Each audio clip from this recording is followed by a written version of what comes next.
teroksidasi pun akhirnya berhasil dilepaskan. Namun, untuk bisa melakukan peremajaan pada penghantar listrik, kumparan juga harus dipisahkan dari inti besi.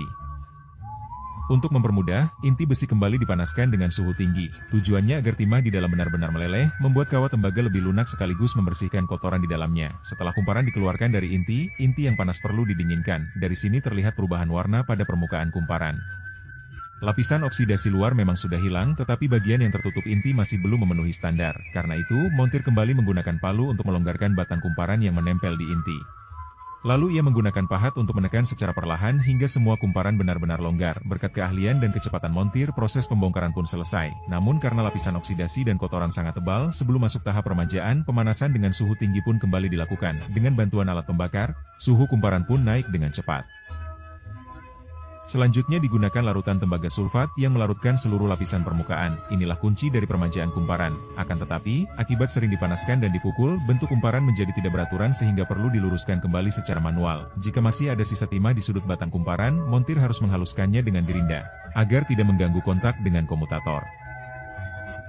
Setelah semua digosok rapi, inti besi yang sudah diperbarui pun dipasangi bantalan isolasi asbes baru agar tidak terjadi korsleting. Bagian ujung kumparan dipasangi selongsong isolasi khusus untuk menambah keamanan meski biaya perbaikan sedikit meningkat. Selain itu, pada alur inti juga diberi kertas isolasi dengan panjang sesuai inti. Kertas ini dibungkuskan ke kumparan agar kumparan terlindungi dengan baik.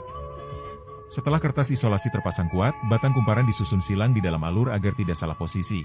Montir dengan teliti menyesuaikan ulang lalu mendorong kumparan masuk ke dalam inti. Karena bentuk kumparan mudah berubah, tekanan tidak boleh terlalu kuat. Dengan penyusunan bertahap, semua bagian bisa terpasang dengan pas dan rata. Selanjutnya, dilakukan pengetesan sederhana untuk memastikan tidak ada korsleting. Karena kumparan terdiri dari dua lapisan dan agar lapisan dalam dan luar tidak bersentuhan, dilakukan pembentukan ulang dengan pola yang berlawanan arah. Dengan begitu, saat dipasang di alur komutator, tidak akan terjadi kesalahan.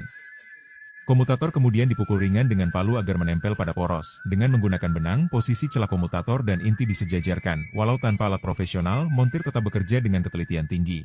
Setelah kumparan lapisan dalam dihubungkan ke komutator, lapisan dalam dibungkus lagi dengan isolasi khusus. Ini memastikan lapisan luar yang dipasang bisa lebih rapat dan tidak menimbulkan hubungan pendek di luar area yang seharusnya. Untuk menghindari lepasnya batang penghantar dari komutator, celah di dalam alur diisi dengan timah. Dengan solder bersuhu tinggi, keduanya disatukan dengan kuat. Namun, karena permukaan komutator masih teroksidasi, perlu dibersihkan menggunakan mesin bubut agar lapisan tembaga yang bersih bisa muncul kembali. Dan pada akhirnya, bagian dalam dinamo starter yang sebelumnya teroksidasi parah dan tidak bisa digunakan berhasil diperbaiki dan diremajakan oleh sang montir tingkat 8. Hasilnya sungguh luar biasa. Bagaimana menurutmu?